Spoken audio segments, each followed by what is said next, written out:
atomic level, the fabric of reality seems to possess properties that are reminiscent of a hologram. So if you put those two ideas together, that our brain seems to be holographic and the universe is holographic, it suggests that maybe it's compelling evidence that the universe may be a kind of hologram, not that it's literally a hologram, but that it's a good metaphor or way of understanding the universe.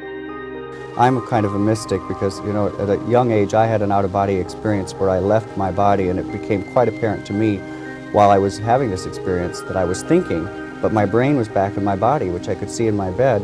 I knew it wasn't just a dream because I floated out over the ground outside my family's house, and I saw a book lying on the ground, and it was a book by the French short story writer Guy de Maupassant.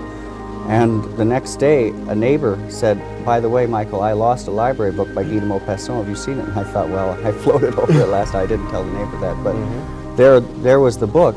And I was always I'm still very scientifically oriented. I want to understand the world in scientific terms.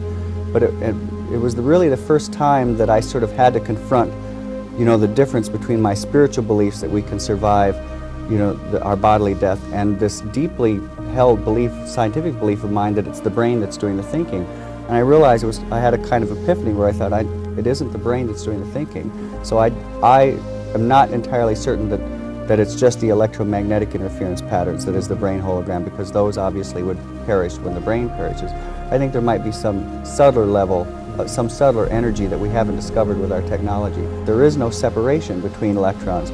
Furthermore, there's no separation between people, and this has all kinds of very boggling implications, one of which is that we've always tried to understand, for example, psychic phenomena, like how could I get information out of your head and my head, as some sort of signal going back and forth. But if we're organized, if we live in a universe that's organized holographically, you no longer have to tackle it that way. It could be that I have the entire universe and every neuron, every cell, every atom, every electron in my head, and you do also. So when we can access that, we can access information that seems to be beyond our normal sensory reach. To respond more to the models of reality in our head than out there.